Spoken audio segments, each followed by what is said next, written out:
Señoras, señores, buenas tardes. Muchas gracias, Elena, por la presentación.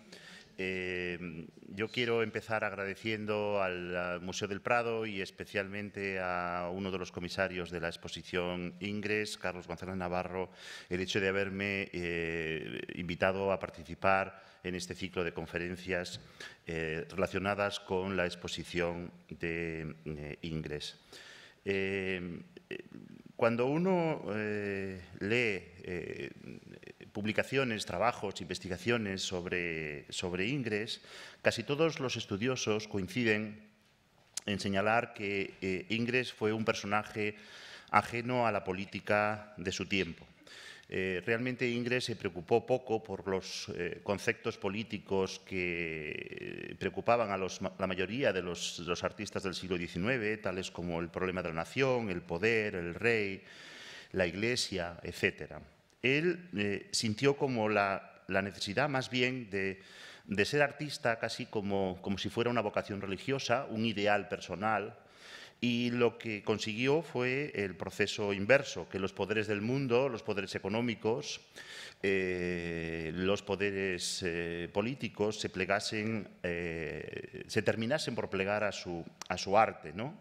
Ingres representa en ese sentido, de alguna manera, esa autonomía de lo artístico, digámoslo así, propia del mundo moderno. Con este preámbulo seguramente que se preguntarán entonces que por qué yo voy a hablar justamente de un problema eminentemente político como es la construcción de la imagen del emperador, a la que Ingres contribuyó con dos obras fundamentales que se encuentran en la exposición: Napoleón como primer cónsul y Napoleón en el trono imperial.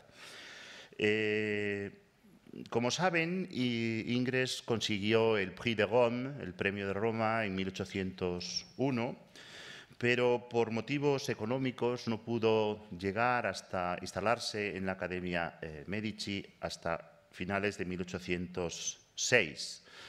Se produjo, por lo tanto, un impasse, un periodo de tiempo ahí entre la consecución del premio y el traslado a Italia, en el que se vio obligado a participar en el salón, a darse a conocer, siempre esperando esa posibilidad de hacer su obra maestra, que es el objetivo de la mayoría de los pintores de su generación. De todas maneras, el hecho de que a él no le interese que no sea, digamos, un pintor político en el sentido que no esté sometido a las directrices de la política, no quiere decir que él no sufriese esas vicisitudes, ¿no? En ese sentido también se ha hablado el catálogo habla en ocasiones, el catálogo de esta exposición, de desconfianza, de oportunismo, de estrategia o de juego con el poder para aprovecharse de él. Voy a comenzar con una imagen en la que el pintor Ingres aparece entre, digamos, dos figuras que van a marcar de alguna manera la trayectoria inicial de estos años de los que yo me voy a ocupar, que es su padre y el líder de la nación francesa. Como pone de relieve la exposición, su padre, que era pintor, tuvo una influencia decisiva en su formación artística. Su padre estuvo vinculado a una logia masónica, la logia de la Parfaite Union, y por lo tanto esa logia masónica, que era un instrumento de acción política y de intervención en la sociedad, está ligada a su producción como artista. El padre veló cuidadosamente por su hijo y podemos decir que el padre consiguió para su hijo aquello que él había formado desde pequeño, ¿no? Ese es un fenómeno que yo creo que es especialmente interesante, esa relación de Ingres con la familia, especialmente con su padre, con la tradición familiar, ¿no? Con lo que se le impuso desde su casa. El autorretrato que vemos es un autorretrato que el propio Ingres transformó considerablemente en los años 50 y que sus discípulos después, algunos de sus discípulos y discípulas copiaron, y que conocemos a través de una fotografía antes de que se produjese esa transformación. Esa obra se expuso, igual que el retrato de su padre, en el salón. Es un autorretrato sobre el que me interesa reflexionar sobre una idea al principio, porque hubo un crítico que dijo: ¿por qué pintarse con un aspecto tan desfavorable? Dijo: una oposición sistemática del negro y el blanco, un capote plantado sobre el hombro, cuyas formas se enmascara, produce una discordancia infinitamente desagradable. Esa especie de reto personal, de no construirse, digamos, como la mayoría de los artistas que construían sus autorretratos en ese momento, sino buscar una fórmula distinta de identificación, ¿no?, que no embelleciese curiosamente su propia figura, me parece algo especialmente relevante en ese contexto. Al otro lado tenemos un detalle de Napoleón como primer cónsul, que es una obra sobre la que me tendré un poquito más adelante y que es el referente político fundamental. Esta conferencia está estructurada en 3 partes para que ustedes la puedan seguir. Durante la primera parte de la conferencia trataré la cuestión del caudillismo y de cómo se transforma el retrato político francés desde el retrato real, desde los últimos retratos reales de Luis XVI, al nuevo poder derivado de la Revolución. Después hablaré del retrato de Napoleón como emperador y en la tercera parte de la herencia de esa imagen. Tenemos aquí 2 retratos bien conocidos, seguramente, los retratos de Luis XIV de Rigaud y el retrato de Luis XVI de Antoine-François Callais, uno de los últimos retratos que se hizo de Luis XVI, que los he traído para que ustedes se den cuenta de cómo se configura la idea del retrato como instrumento de poder en la Francia del siglo XVIII, desde principios del siglo XVIII hasta la caída de la monarquía, ¿no? El libro clásico de Louis Marin sobre el retrato regio define un concepto fundamental que es el de la ficción simbólica, ¿no? Las artes visuales, y especialmente la pintura, hacen reconocible el poder, ¿no? El rey no está visible, no es visible, no es una figura real que pueda ser reconocida por sus súbditos, sino que es reconocida a través de la imagen. Por lo tanto, se exhibe a través de esa imagen. Y por otra parte, además de revelar ese poder, dan intensidad a ese poder, ¿no? Marin habla de que de ser fuerza pasa a ser potencia, ¿no? Es decir, que produce un efecto su contemplación. ¿Para qué sirve el retrato real a finales del siglo XVIII? Las 2 funciones del retrato real en el siglo XVIII son, por lo tanto, ser testigos de la existencia de ese poder a donde no llega, que es prácticamente a todas partes. Por lo tanto, el poder es un imaginario, no es una construcción, digamos que se interioriza a través de su representación y no a través de su presencia concreta, ¿no? Y por otra parte, el retrato replica el poder y prestigia el poder, ¿no? Por lo tanto, otorga a la imagen de alguna manera un valor sagrado. En esos retratos hay algunos elementos que desaparecerán después y que precisamente esa distancia con respecto a lo que ocurrirá después es una manera de entender esos cambios que se producen en la representación. Yo quiero fijarme aquí en 2 cuestiones que se van a perder después en el retrato napoleónico. El primero, el papel del cuerpo, que es un elemento fundamental en la definición de un retrato y de una figura. El cuerpo en el antiguo régimen traduce la majestad de la realeza, ¿no? Es un cuerpo simbólico donde la madurez, incluso la vejez, es un atributo, es un valor como elemento de reforzar ese elemento de poder. Y también la relación que tiene ese cuerpo con el lugar y con los símbolos que se establecen, ¿no? No solo los elementos de la indumentaria que el propio rey tiene, sino cómo se ubica en un determinado lugar. Ese lugar es el que refuerza el poder del rey. El 9 de noviembre de 1799 se produjo el llamado por unos golpe de mano o golpe de Estado del 18 de Brumario, según el calendario revolucionario, por el cual Napoleón se convirtió en primer cónsul. y un poco más tarde, en 1802, se convirtió en cónsul vitalicio. Uno de los aspectos más interesantes del periodo revolucionario, desde las perspectivas de las imágenes del poder, es el proceso siempre dubitativo de configuración de un nuevo lenguaje visual de ese poder, porque el poder solo se puede reconocer a través de las imágenes, ¿no?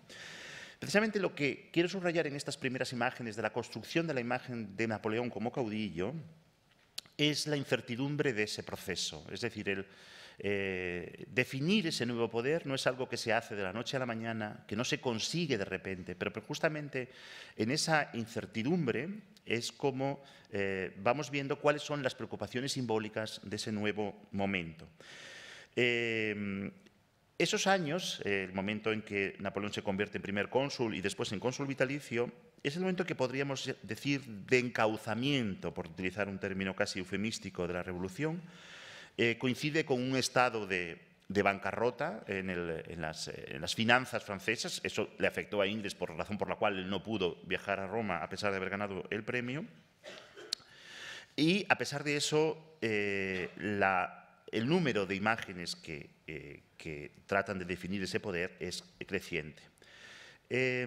Aquí tenemos por una parte el cuadro de Callier, la alegoría del 18 de Brumario o Francia salvada, que estuvo en el Salón de 1801, donde hay un cambio interesante en el sentido de que hasta ese momento la representación del poder estaba en el periodo revolucionario, entre el año 89 y sobre todo desde el 92, desde la decapitación de Luis XVI, en los años 90, se desarrolla la figura femenina de la Francia maternal que acoge a los patriotas. Esa imagen de la Francia maternal desaparece y es sustituida por la fuerza de lo masculino, ¿no? La fuerza que salva.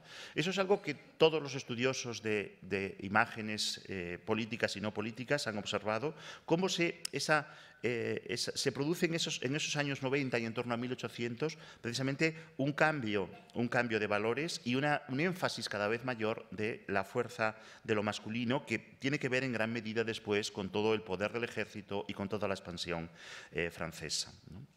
Al lado está una estampa que también me parece especialmente relevante de cómo se configura esa idea del nuevo poder, que se titula Francia antes del 18 de Brumario. Es una imagen donde ya aparece representado Napoleón, que acude a salvar a Francia, ¿no? Francia ya no es esa figura maternal que habían construido los revolucionarios de los años 90, absolutamente intocable en el sentido de que nadie podía acecharla, sino que es una imagen desvalida. Es una imagen de una figura que ha recordado inevitablemente, por eso he puesto la imagen del descenso al limbo de Alonso Cano, ha recordado las imágenes del purgatorio, ¿no? Las imágenes del descenso a los infiernos, ¿no? Es reanimada por la esperanza, vamos, el texto lo dice claramente, destrozada, desnuda, atenazada por la desesperanza y la discordia, es reanimada por la esperanza y llevada por Napoleón entre las manos de la paz. Esa imagen de la patria desvalida es una imagen que se trasladará también a España inmediatamente cuando se produzca la guerra napoleónica, esa imagen que necesita de un caudillo para salir de ese estado de postración, ¿no? Es decir, que, por lo tanto, ¿qué estamos viendo ahí? Estamos viendo que la figura del caudillo se construye desde imágenes religiosas, es decir, desde un referente cultural de carácter religioso, hay una transposición de esa imagen de descenso al limbo, a recuperar esa figura, ¿no? Por lo tanto, la importancia de lo masculino como un elemento salvador. Y también hay otro elemento que luego voy a hacer referencia a él y quiero ya que se observen en él, la referencia de los signos del zodiaco y la idea del poder como algo celestial, el poder como algo que está por encima de lo cotidiano. Es decir, quien detenta el poder está sometido a unas circunstancias que no son las del común de los mortales, ¿no? Las referencias al zodiaco que están en esa estampa están en la parte superior, pero recuérdenlas porque luego volveré a hacer una referencia a ellas. Voy a pasar otras imágenes del caudillismo porque hay otros temas más interesantes, pero creo que las imágenes inciden en este periodo de búsqueda de cómo construir esa imagen de Napoleón que indudablemente debieron de influir en el joven inglés cuando representó esos dos cuadros, ¿no? Por ejemplo, estos dos cuadros de dos pintores italianos, de Giuseppe Bossi y de Francesco Alberi, relacionados con las batallas, la dominación de Italia y las batallas frente al imperio de los Habsburgo, revelan otra faceta que también me interesa, que es el carácter polifacético o polisémico del poder imperial. Es decir, que el emperador es general de los ejércitos, es emperador, es rey de Italia. Esa imagen poliédrica, que primero forma parte del es cónsul, después es primer cónsul, es decir, no tiene un cargo único como tiene el rey, ¿no? Y entonces, en ese sentido, es necesario ir construyendo esa imagen. De todas maneras, estas dos imágenes me interesan porque son imágenes muy tempranas donde aparece ese Napoleón sentado como si fuese un emperador romano, que es relativamente ajeno a la tradición inmediata, ¿no? Es algo que está relacionado con las modas neoclásicas y con la recuperación de modelos romanos y donde coexiste también la alegoría y la realidad. Y otro grabado también muy interesante, que también se ha relacionado con algunas imágenes ingrescas, que es ese grabado que está en la parte superior de la imagen, el triunfo del pueblo francés de 1794, donde aparece la alegoría del pueblo como Hércules, ¿no? La figura del Hércules francés, que estaba tradicionalmente asociado a la monarquía y a la familia real. Los revolucionarios se apropian de él y lo convierten en una representación del pueblo francés, precisamente en sustitución también de las fuerzas, de la importancia de lo masculino frente a la idea maternal de protección de lo femenino, ¿no? Esa idea masculina se reforzó después en los años, a partir de 1800, con las guerras precisamente napoleónicas. Y es una imagen que se ha relacionado también con esa apropiación que hace después Ingres en el trono imperial. Es un cuadro que es un grabado que podría relacionarse precisamente con esa idea. El dibujo de Proudhon, que está debajo, el triunfo de Bonaparte o la paz, referido a la paz de Ligneville, también colocado en un carro entre las figuras de las artes y de las ciencias, también utiliza ese recurso romano de manera parecida.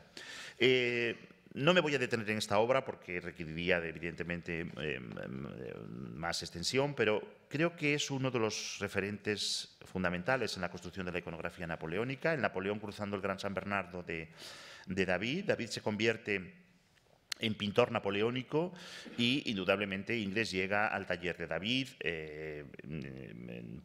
pocos años antes, ¿no? Es decir, que esta relación con el poder, aunque la diferencia política, como he señalado al principio, es muy notable, pero indudablemente David es un hombre conectado absolutamente con el poder y es un hombre en cuya obra al emperador le satisfizo, ¿no?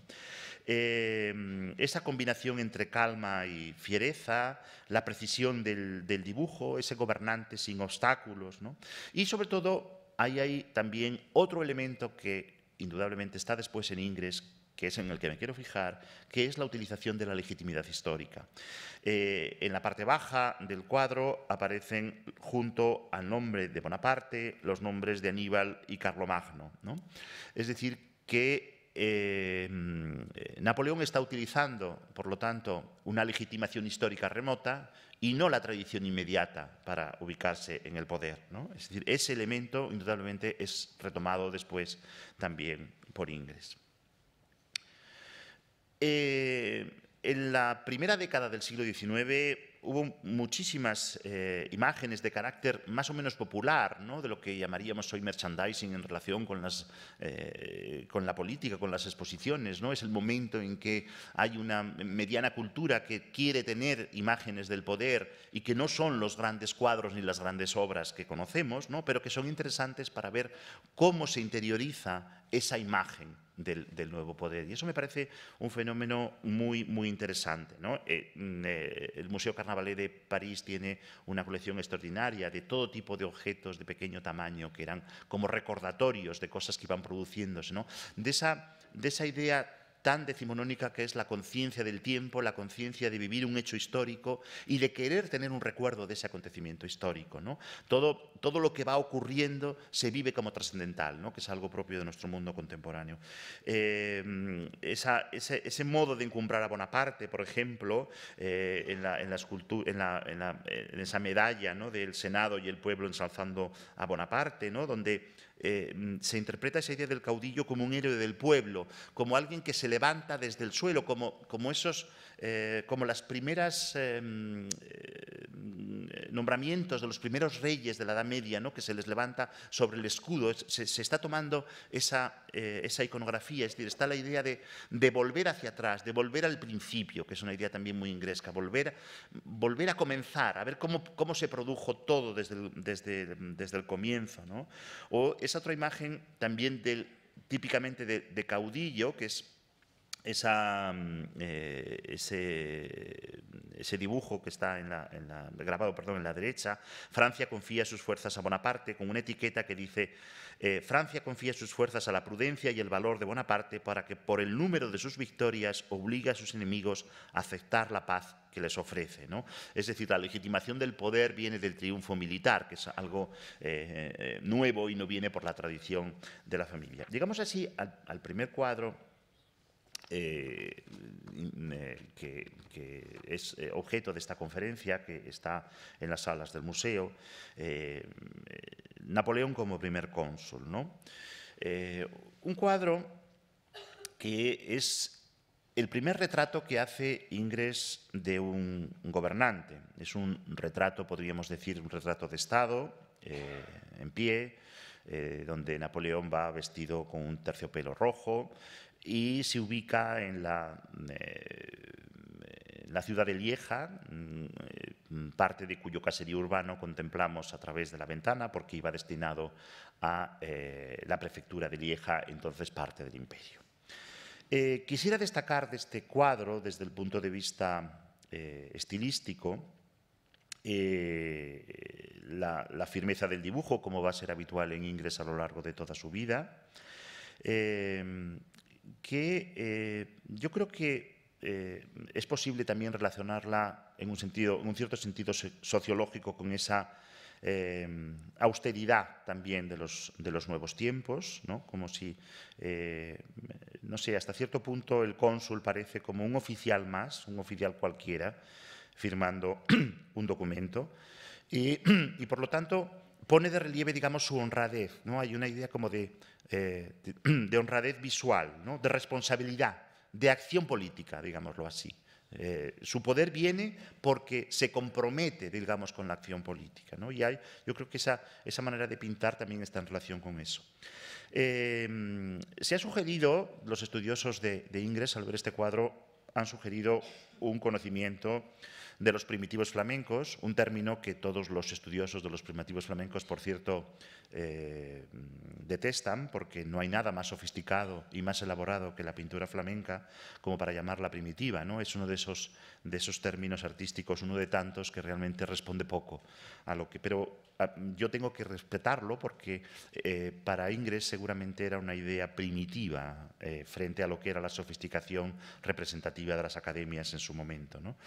Especialmente la alfombra, ¿no? Esa alfombra que se inclina hacia el espectador, como en la pintura flamenca, como una especie de incorrección de perspectiva que hace que el emperador aparezca casi en primer término, ¿no? Es decir, que en lugar de desarrollar un espacio amplio, digamos que se viene hacia adelante. Tiene como una presencia inmediata, que es una cosa que también sucede en muchos retratos posteriores de Ingres en función de otras referencias plásticas, como de las del manierismo italiano, pero es algo que está como en primer término siempre.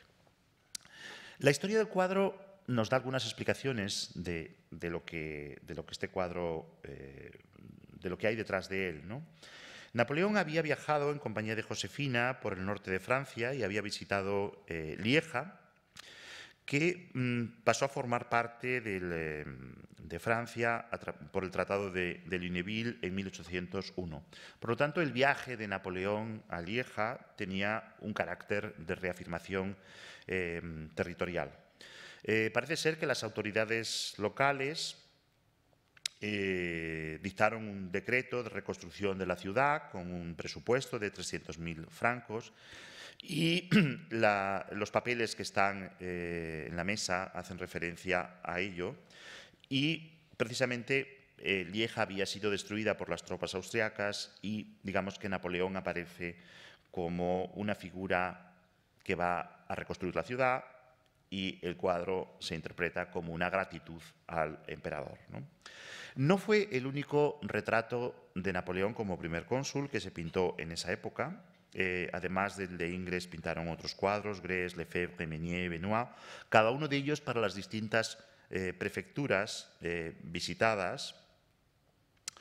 Parece ser que Napoleón conoció a estos artistas y se cuenta la anécdota en todas las biografías de Ingres y en todas las fichas extensas de este cuadro, que hizo una fugaz aparición por Saint-Cloud donde se estaba pintando y dijo que Ingres era demasiado joven, ¿no? Efectivamente, entonces lo era.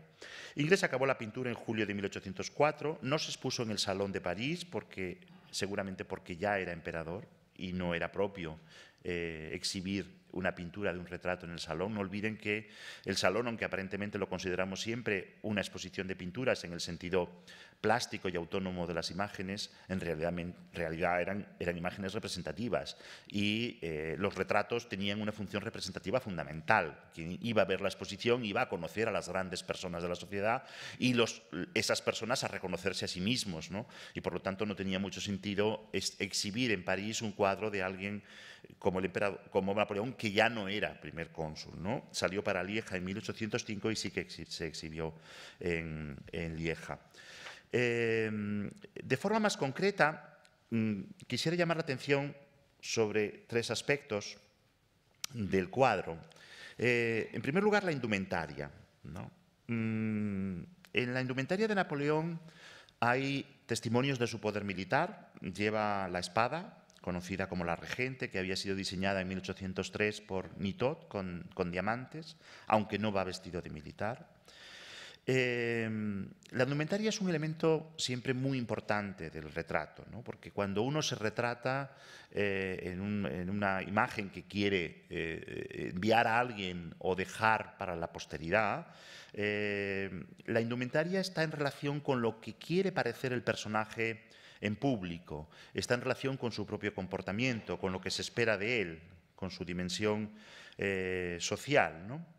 En la indumentaria es importante tener en cuenta dos elementos.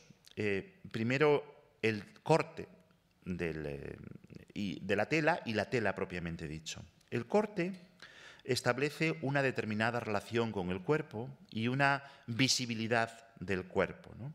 En este caso, el cuerpo queda expuesto. El cuerpo de Napoleón es un cuerpo, en este caso, visible, ¿no? A diferencia de lo que sucedía con los retratos reales que acabamos de ver. Y en la tela tiene especial importancia el material y el color. El color rojo es un color distinguido, es un color elevado, era el color de los cónsules. Y un aspecto muy importante de la tela es la calidad de la tela, y la calidad de la tela se nota en su tactilidad, ¿no? Visualmente, una tela puede ser igual a otra, ¿no? Se puede falsear una tela, ¿no? Podemos encontrar falsificaciones de tela, entonces como hoy, que vemos son iguales exactamente. Pero cuando tocamos una tela, nosotros comprendemos que dos telas del mismo color y aparente de la misma apariencia tienen otra textura. Es decir, lo que da la calidad a la tela es la textura. La suavidad, el crujido, la forma de plegarse, son los elementos de distinción, ¿no? Es decir, que eso es algo que es muy importante en Ingres, no solamente en este retrato, sino en general en toda la obra de Ingres y yo diría que en todo el retrato del siglo XIX. Es decir, la habilidad de Ingres precisamente para hacer visible lo táctil, es decir, para comprender la tactilidad de la tela, es la calidad de esa tela. Se puede hacer igual el traje, pero no es igual porque el inglés sí que sabe expresar esa tactilidad, ¿no? Es decir, no solamente es una virtud técnica, sino que es un mensaje semántico. Y eso me parece que es algo muy interesante aquí y es algo que después continúa en todo inglés, ¿no? La tela, además, es un elemento importante de la industria. Tenemos que pensar que fue a finales del 18 en Inglaterra y después en el 19 en Francia cuando empiezan a desarrollarse, y también en otros lugares de Europa, evidentemente, en Cataluña, etcétera, se empieza a desarrollar la industria, ¿no? La primera industria es textil, es decir, las primeras producciones de telas son, es una industria textil, es decir, es algo que se asocia también con la idea de progreso, ¿no? Hay una anécdota relativamente conocida de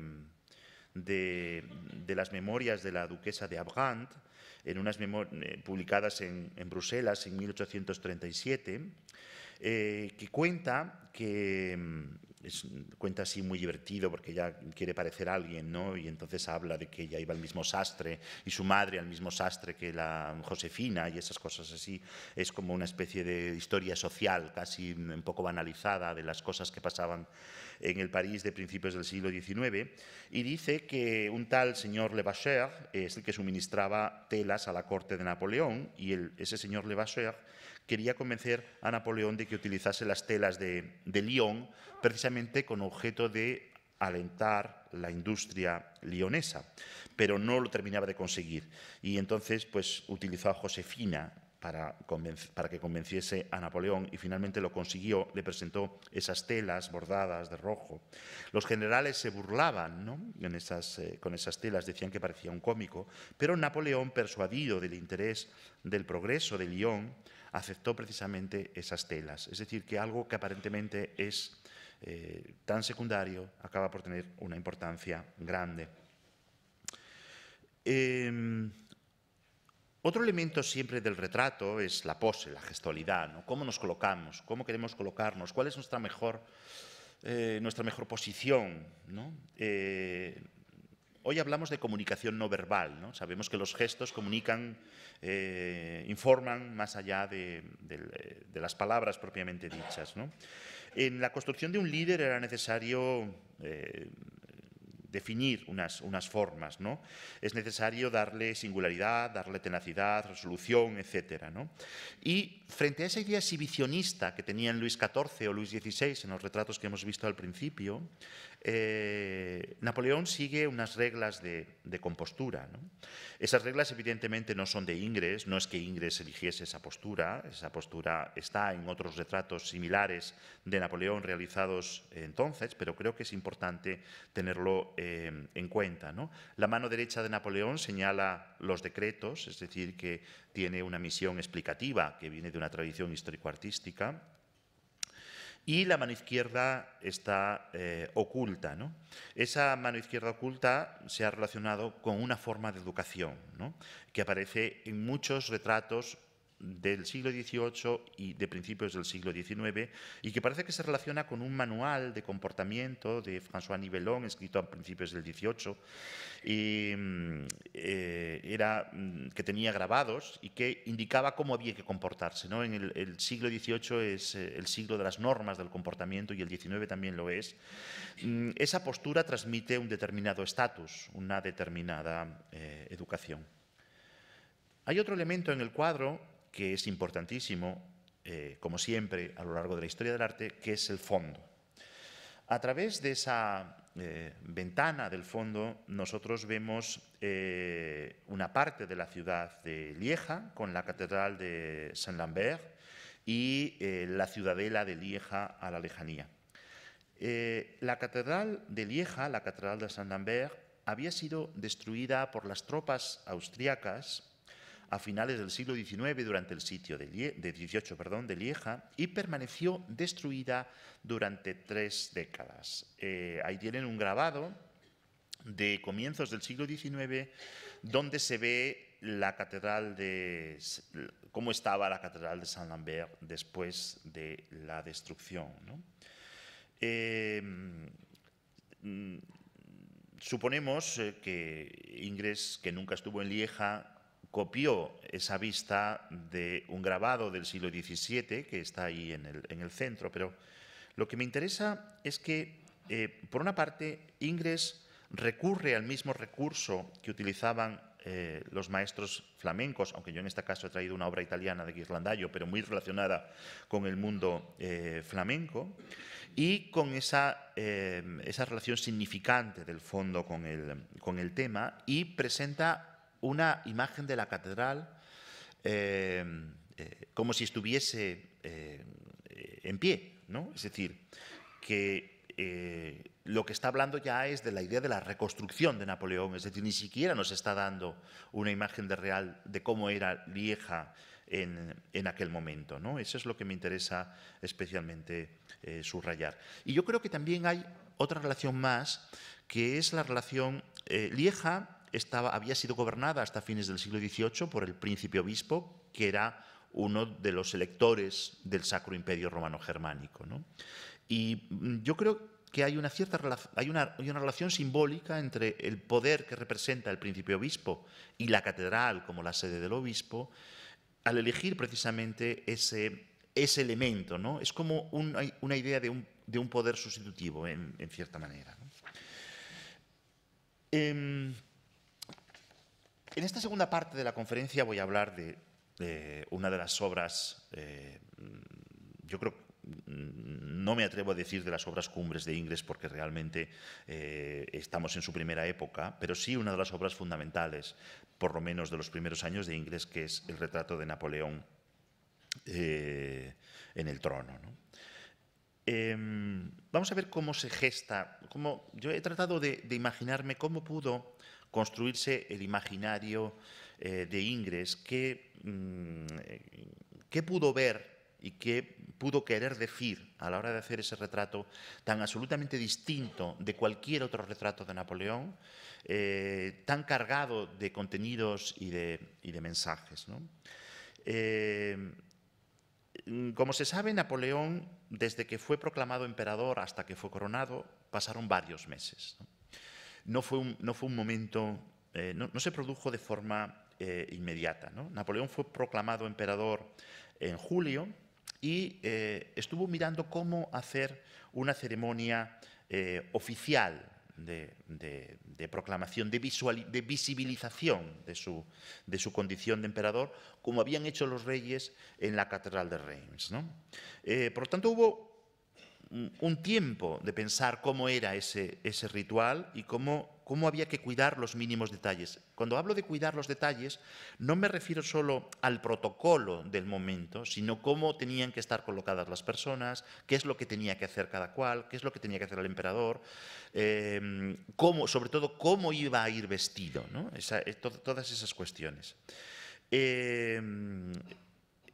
El cuadro, por lo tanto, de David, el famoso cuadro que no he traído completo, pero todos ustedes conocen, la coronación de Napoleón, es el punto de referencia para la formulación de ese imaginario, de ese retrato napoleónico, ¿no? De ese cuadro quiero extraer yo algunas consecuencias. Primero, que es un ritual sagrado. Y quiero recuperar el término francés de sacre, ¿no? Le sacre, aunque en castellano solemos traducir por la coronación de Napoleón, ¿no? Pero ese término sacre refuerza precisamente esa idea sagrada y esa idea de transubstanciación, es decir, de divinización en cierto sentido, ¿no? Es decir, es un término que introduce un valor distinto de la mera coronación, ¿no? Ese momento requiere un traje, porque el traje uno se pone un traje distinto en determinados momentos trascendentales, ¿no? Por supuesto había toda una tradición religiosa de vestimentas, ¿no? Pero también en la vida civil el traje tiene una significación, es algo que otorga dignidad, pero también respeto, produce también respeto, ¿no? Por lo tanto, la indumentaria es uno de los aspectos más importantes de ese ritual. Había sido diseñada por Isabelle Percier y con las insignias por Vianney, consistía básicamente en un manto rojo púrpura y de armiño, estaba bordado con ramas de olivo, roble y laurel entrelazadas con la letra N de Napoleón, bordado de abejas en el embés blanco, símbolo de la inmortalidad y de la resurrección, que sustituye precisamente a las lises de los reyes, la túnica en satén blanco, bordada en oro, el pañuelo al cuello, que después Ingres prescindirá de él, la corona de laurel de oro y las sandalias doradas. Esos elementos se van a mantener con algunas variaciones en otros retratos posteriores. Y luego hay una tercera cuestión a la que hace referencia ese dibujo de David, que es el ritual. El ritual es esencial en cualquier momento de consagración, ¿no? El protagonismo específico del emperador. Esa imagen no se utilizó finalmente porque dejaba, digamos, en un término, en un mal lugar representativo a la figura del Papa, usurpaba ese privilegio real y se cambió, aunque sin perder el protagonismo de Napoleón. A partir de este modelo empiezan a hacerse los distintos retratos imperiales. Pongo estos tres porque me parecen los más interesantes. El boceto realizado por David, que incluye los regalia, los atributos de la mano de la justicia y del águila de Carlomagno, de Carlos V, perdón, y los de Gerard y Lefebvre. Recuerdan evidentemente todavía los retratos barrocos, pero introducen, sobre todo el de David, algunos elementos como el trono, la postura estática, etc. Llegamos así a la obra que es objeto central de esta conferencia, que es Napoleón en el trono imperial. La obra se dio a conocer en el Salón de 1806, que es el primer salón después de la proclamación de Napoleón como emperador. Es una obra que se encontró entre otros retratos del emperador y es una imagen que inconscientemente trata de ser una imagen abrumadora, ¿no? Todavía hoy que la tenemos aquí muy cerca, me he acercado hace un momento a volverla a ver y es una imagen que tiene algo de imponente, ¿no? Es una obra intencionadamente exagerada, intencionadamente retórica. Indudablemente Ingres tenía una voluntad de llamar la atención. Es decir, recuerdo ese momento biográfico en el que se encontraba, deseando ir a Roma y sin poder ir. Ingres no era todavía un pintor conocido y, por lo tanto, tenía que hacer una obra donde se hablase de él. La obra obtuvo un informe negativo de Jean-François Léonard Mérimée, el padre de Prosper Mérimée, y por esa razón pasó al cuerpo legislativo y no fue ofrecido al emperador. En ella, Napoleón aparece deificado, por eso he hablado de epifanía, porque de alguna manera nuestra posición de espectadores nos obliga a ser adoradores de ese rey. Es realmente como una manifestación divina, ¿no? Tiene algo de percepción inmaterial, como de aparición, exige una especie de reverencia, ¿no? Esa divinización que reconocemos en el retrato de Napoleón está basada, y pasaré a analizar ahora esas referencias, en una mistificación de distintas imágenes de todos los tiempos que, a mi modo de ver, se asienta sobre tres grandes pilares que son los que centran básicamente esta interpretación del cuadro. En primer lugar, los modelos históricos, ¿no? Haskell, que es un historiador británico, o era un historiador británico de nuestros días, fallecido hace unas décadas, tiene desde su visión británica, dice que los emperadores advenedizos, igual que los revolucionarios advenedizos, siempre han necesitado encontrar antepasados, ¿no? Lo dice con esa especie de ironía británica de colocarse o distanciarse de ese poder napoleónico, ¿no? Es una manera de ver el asunto, ¿no? Se puede ver como un cúmulo de referencias. Haskell viene a decir que Napoleón se apropió de toda una retórica de otros poderes para fundamentar su propio poder, ¿no? El primer modelo, aunque no suele ponerse nada de relieve en casi todos los estudios del cuadro, es curioso, porque a mí me parece que es el primero, es el modelo imperial romano, ¿no? Es decir, los emperadores romanos fueron divinizados. Es cierto que en el llamado estilo imperio, lo romano viene un poco más tarde, pero yo creo que hay una referencia al mundo romano. La divinización de Claudio es un referente inexcusable. Y especialmente hay que recordar que Lorenzo Bartolini, el escultor italiano que era íntimo amigo de Ingres, había recibido el encargo de Vivant Denon, que era el intendente de las artes de Napoleón, de realizar en 1805 un retrato monumento a la antica, ¿no?, para ser colocado en el pabellón Sully a la entrada de lo que sería el Louvre, lo que se llamaba entonces el Museo Napoleón, ¿no?, que es ese busto, ¿no?, que está ahí. La utilización de la corona, que evidentemente también estaba en el propio ritual de coronación de Napoleón pintado por David, es una relación también evidente. Y el propio Ingres, de hecho, dibujó esa estatua de Napoleón según Bartolini. Es decir, que yo creo que a pesar de que casi todos los estudiosos tratan de relegar esa importancia del mundo romano en estos años, aunque sí después, yo creo que es una idea que no puede ignorarse del todo. El segundo modelo del que se apropia Ingres es el modelo bizantino, este dibujo de un emperador de Oriente sentado en el trono.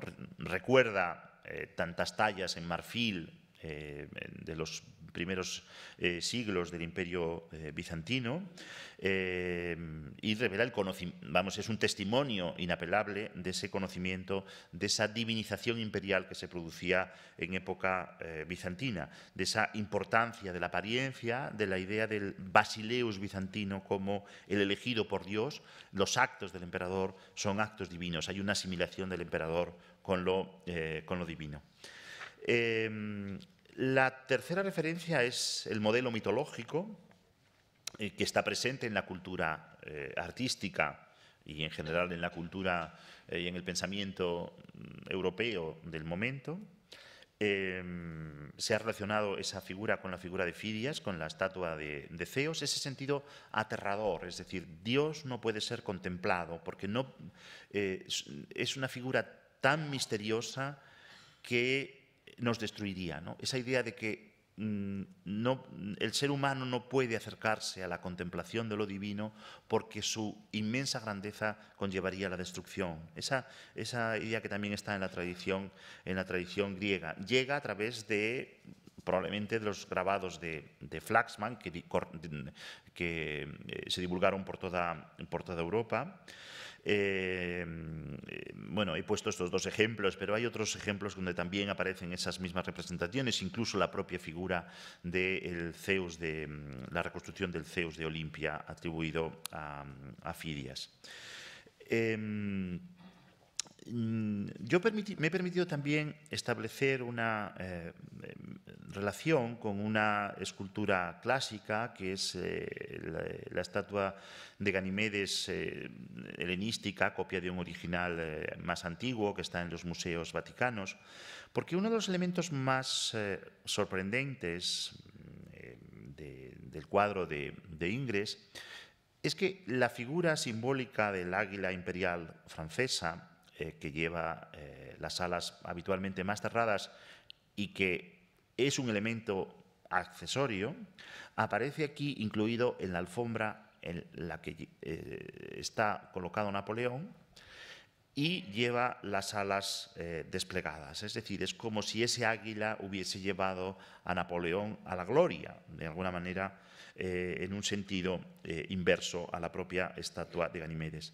Además, hay una anécdota que también se cuenta en algunas historias, y es que la familia Bonaparte envió a Ajaccio, a Córcega, una estatua de Ganimedes, Y esa estatua de Ganimedes, cuando llegó a Ajaccio, que no sabía muy bien quién era Ganimedes ni de qué iba el asunto, lo confundieron con el águila imperial y entonces pidieron poner esa estatua en público. Esa es una anécdota que se cuenta en varias historias. Es decir, que la idea de las interferencias visuales y semánticas es bastante habitual. Tenemos luego el modelo cristiano, ¿no?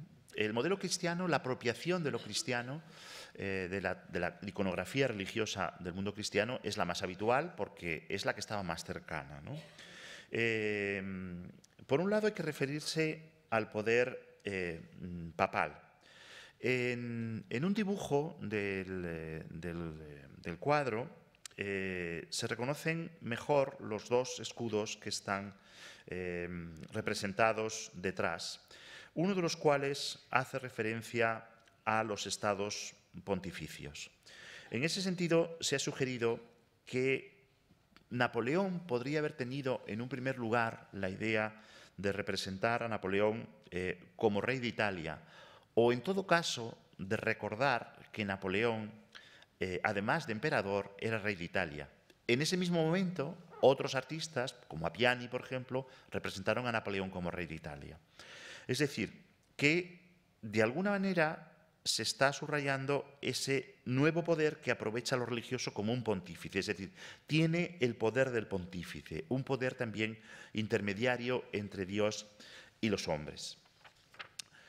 La imagen más conocida como referencia es la imagen del Dios Padre en el tríptico del Cordero Místico de Gante, que Ingres vio directamente y que también se ha relacionado estilísticamente con ese goticismo o barbarismo que se habla a veces en el mundo de Ingres. No me voy a detener más sobre este aspecto. Más importante me parecen las referencias del modelo medieval francés, ¿no? Se ha dicho a veces que hay como una voluntad de restauración monárquica por parte de Napoleón contraria al espíritu revolucionario, como un conflicto, ¿no? Si la revolución había acabado con los reyes, de alguna manera esa entronización imperial y esa nueva dinastía que quería implantar Napoleón va en contra de todo eso. Pero en realidad, al volver la mirada a los reyes medievales de Francia, lo que se está produciendo es el fenómeno de la legitimación nacional histórica, ¿no? Es decir, se está nacionalizando a los reyes, es el fenómeno de nacionalización de la historia, ¿no? Es decir, los reyes de la Francia medieval son arquetipos de autoridad específicamente francesa, son los orígenes de la nación francesa, ¿no? Y por eso ocupan ese lugar en el imaginario legitimista del emperador, ¿no? El número de imágenes que se han relacionado es considerable. Yo traigo algunas, donde indudablemente la de San Luis del libro de Bernard de Montfaucon es una de las que más se relacionan, que más se pueden constatar, o la del propio Carlomagno en el mismo libro, ¿no? Hay unos elementos en el cuadro que son muy importantes, que aparecen en otros retratos de Napoleón, que son los atributos del poder, que están cargados de referencias simbólicas, ¿no? El cetro imperial de Carlos V, al que me he referido antes, y la mano de la justicia. Estos objetos eran objetos que formaban parte de atributos relacionados con el poder en Francia, pero que Napoleón tiene en su mano. Esa es la novedad. Uno lo sostiene con su mano izquierda, ¿no? Hasta entonces los retratos de los Borbones utilizaban los atributos reales en los cuadros, pero fuera de ellos, ¿no? Es decir, que ese elemento aparece importante. Yo también me he atrevido a establecer también otra relación simbólica, y hay una especie como de... en ese detalle que tienen ahí de los dos elementos del cuadro, Napoleón tiene el cetro imperial sujeto con la mano cerrada, y la mano de la justicia está abierta, ¿no? Es decir, hay una especie de contraposición entre entre la mano cerrada del emperador y la mano abierta de la justicia. Es decir, yo creo que este es uno de los elementos crípticos también del cuadro, ¿no? Esa tensión entre magnanimidad y fuerza que tiene que tener el poder, es decir, firmeza y generosidad, ¿no? Como dos imágenes de alguna manera contrapuestas aparte de los atributos, ¿no? Otra segunda cuestión del cuadro es el hermetismo simbólico, ¿no? Cualquiera que se coloque delante del cuadro percibe una sensación misteriosa, es decir, percibe que hay algo que no llega a entender, ¿no? Es decir, como algo de incomprensión, de extrañeza, de rareza, de algo que quiere decir cosas que se le escapan, ¿no? Desde mi punto de vista, esa es una estrategia intencionada de divinización, casi como en el simbolismo, es decir, generar misterio para sugerir el misterio y la inaccesibilidad del poder. Es decir, vuelvo a lo de antes, la mente humana no puede comprender la grandeza de Dios, no puede comprender tampoco la grandeza del poder. Ese hermetismo se consigue fundamentalmente por dos procedimientos, uno de carácter formal, que es ese primitivismo, falso primitivismo, pero lo sigo llamando primitivismo porque acepto los términos tal como están, pero evidentemente es algo muy, muy sofisticado, naturalmente, ¿no? Es decir, la idea de primitivismo tiene que ver con esa búsqueda de los orígenes, esa búsqueda del ideal que está permanente en Ingres, ¿no? Buscar siempre lo esencial, ¿no? La crítica que hizo Mérimée es muy curiosa. Nunca será popular, la gente de este mundo lo encontrarán gótico y bárbaro, es decir, es algo que es selecto, es decir, es algo que es sutil, porque el poder tiene algo de inaccesible, ¿no? Y luego, bueno, el valor caligráfico del dibujo en general, el agobio espacial que tiene la imagen, pero también las referencias masónicas, que también han sido estudiadas, ¿no? Napoleón ordenó el 22 de junio de 1799 la unión de la Gran Logia de Francia y el Gran Oriente de Francia, lo que supuso de alguna manera una intromisión de Napoleón en las logias, y en 1804 se había convertido en gran maestre de la logia. Él valoraba las ideas de fraternidad y de igualdad. También hay que recordar que el padre de Ingres había estado vinculado a la masonería, ¿no? En la pintura encontramos varias referencias masónicas. Las más evidentes son esa idea de la visión divina del sol y de la luna, que me referiré después en relación con el rostro, pero yo creo que también esa posición del brazo de la justicia y el centro, que forman prácticamente un ángulo de 60 grados, como el compás masónico invertido, y por supuesto los dos pilares que enmarcan el trono, que son desde luego los más evidentes. Y también la alusión a la bóveda celeste, pero la bóveda celeste no está como en el grabado que hemos visto al principio del 18 de Brumario, cerrando, como era habitual en la pintura de la bóveda celeste en las salas de reunión masónica o en otros cuadros masónicos, sino que aparece invertida exactamente igual que el compás. En esos signos del zodiaco está una representación esquemática de un elemento que también ha dado mucho que hablar sobre la personalidad de Ingres y que es otro tema colateral que ahora no me puedo extender, evidentemente, que es la representación esquemática de la Virgen de la Silla de Rafael, que aparece reiteradamente como una especie como de mito, de lugar común, de fascinación en muchas obras de Ingres, ¿no? Aparece casi es como una firma que aparece, bueno, he puesto el Messier Rivière porque es casi de la misma época, más lógico porque él tiene una estampa de la Virgen, pero está ahí como esa imagen de Virgo, que es el signo del zodiaco del propio Ingres, ¿no? Otro aspecto importante, y voy a ir cerrando cuestiones porque me estoy deteniendo más de lo que pensaba, está la cuestión del cuerpo y de la mirada, ¿no? Un aspecto fundamental del retrato siempre es la mirada y el cuerpo, porque el cuerpo es la presencia y la mirada es lo que nos dice psicológicamente algo del personaje. Son dos elementos que están presentes en cualquier retrato, ¿no? El cuerpo de esa figura de Napoleón es un cuerpo envuelto en ropajes, ¿no? Es decir, son los ropajes los que tienen presencia, no hay cuerpo, ¿no? Se han relacionado con muchas imágenes también imperiales, en concreto con la imagen del emperador Segismundo, que es una imagen grabada en el 18, aunque el personaje es del siglo XV, o incluso con el revestimiento de los sacerdotes en el momento del ritual de la misa, ¿no? Es decir, esa idea de que quien está realizando esa tarea sagrada no es un cuerpo, sino que es un espíritu, y el espíritu está envuelto de ropajes, ¿no? Por eso los ropajes se describen con tanta minuciosidad, por eso los vemos tan nítidamente. Casi solo hay ropajes y no percibimos el cuerpo, ¿no? Otras imágenes también que ilustran esa idea del cuerpo se ha relacionado también con el Leviatán de Hobbes. Es el grabado del frontispicio de la obra de Hobbes, La teoría del Estado, publicada en Londres en 1651, que es una imagen muy utilizada en muchísimas imágenes en relación con Napoleón, ¿no? Es una imagen que tiene algo de archimboldesca, ¿no? Porque es un personaje, es un cuerpo inserto con figuras que se utilizan en muchísimas imágenes caricaturescas y muchas imágenes relacionadas con el poder en esa época.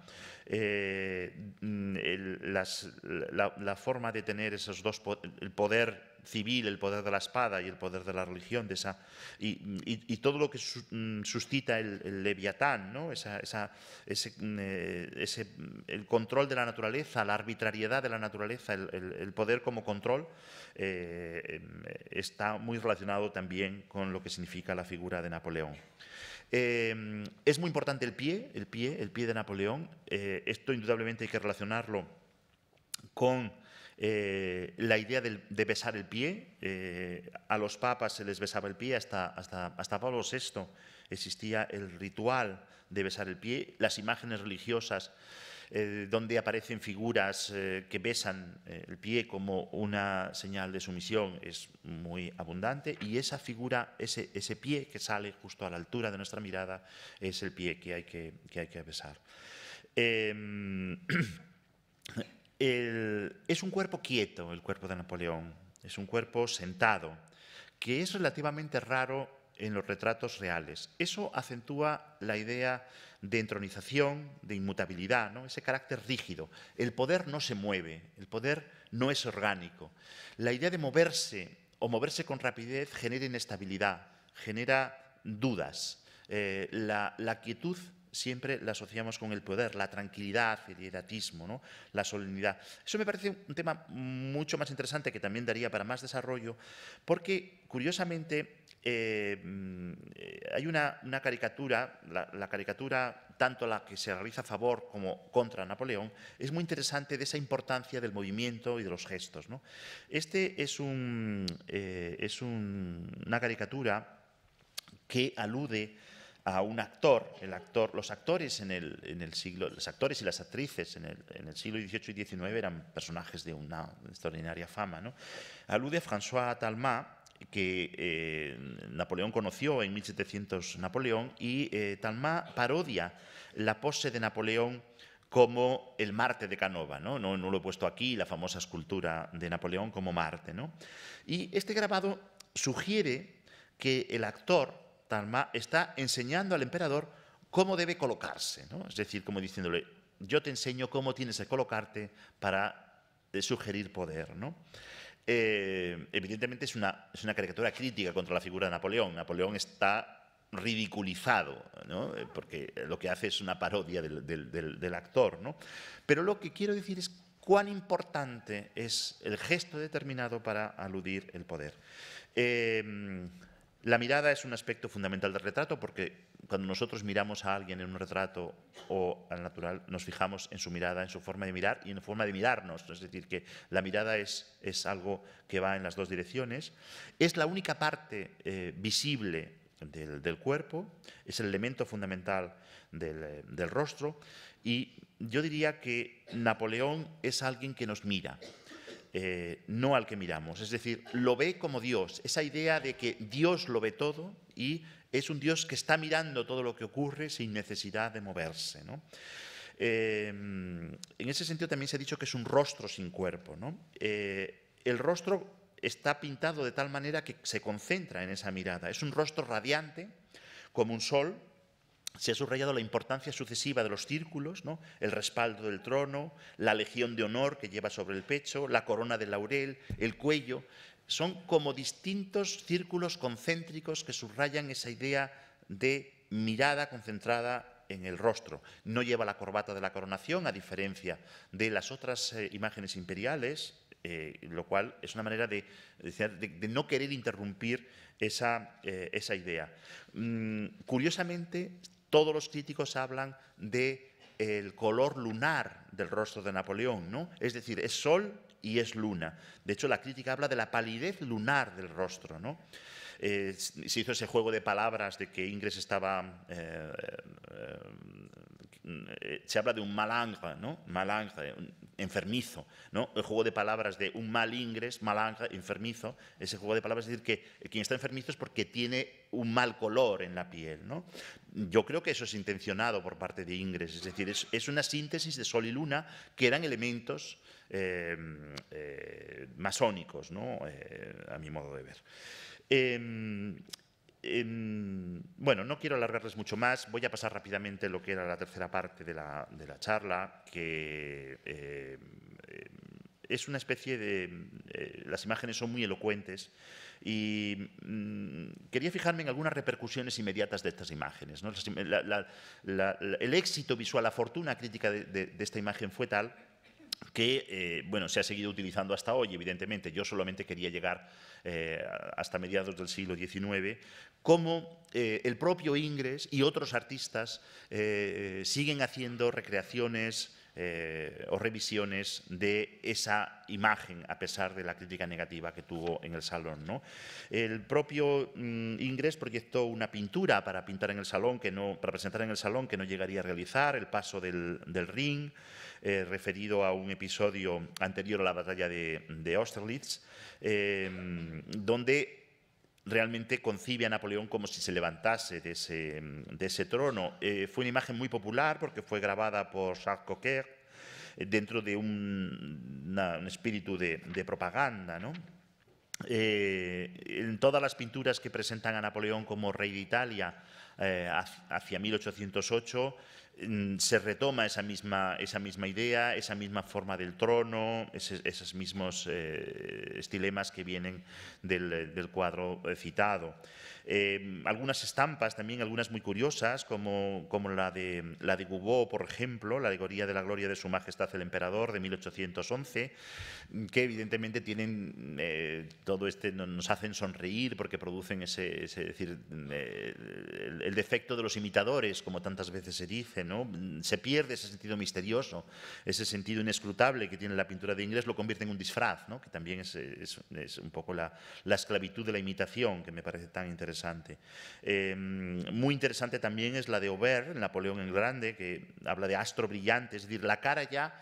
Todo lo que antes he contado de esa cara de Napoleón, aquí ya se hace solamente ese rostro, astro brillante, inmenso, que ilumina fecunda y hace a su antojo todos los destinos del mundo, pero que realmente viene de ese mismo cuadro. También las imágenes negativas, que también son muy interesantes, los perros arrastrados de la corte de Ciro el Grande, ¿no? Que es una parodia verdaderamente de la inversión, ¿no? En lugar de los rayos luminosos de Napoleón, son bayonetas, Napoleón reina sobre la guerra y sobre la muerte, los perros simbolizan la voracidad de los soldados, etcétera, ¿no? Pero realmente es esa misma idea. O este otro grabado alemán, ¿no? El ascenso y queda de Napoleón, le presenta en pie, pero son los mismos atributos de Ingres. O el propio Ingres, que realmente hace esta obra de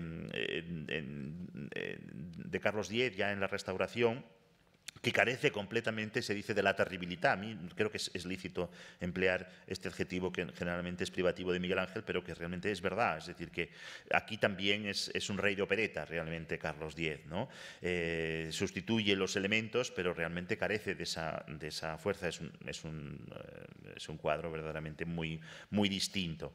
Yo creo que huellas hay en el propio Ingres, en el Júpiter y Tetis, en el propio Homero, ¿no? La mirada imperturbable de la zaguera, ¿no? Homero que está ciego, pero eso no le impide verlo todo y ser consciente de todo. Es decir, es esa mirada de que la mirada de la inteligencia no es una mirada física, es una mirada interior. Y, por supuesto, el propio Napoleón, en la apoteosis de Napoleón del año 53, que se conoce a través de un boceto previo, un encargo de Napoleón III en 1853, que tuvo una crítica muy negativa en su época, de Baudelaire, por ejemplo, y de otros historiadores, ¿no?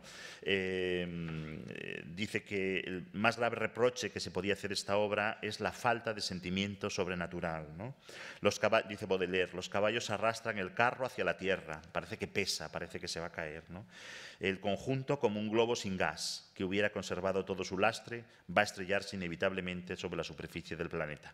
Cuando escribe esto Baudelaire es en el año 1855, en ese año se imponía ya la verdad del realismo y esta obra sin duda quedaba muy anticuada. Nada más, muchísimas gracias.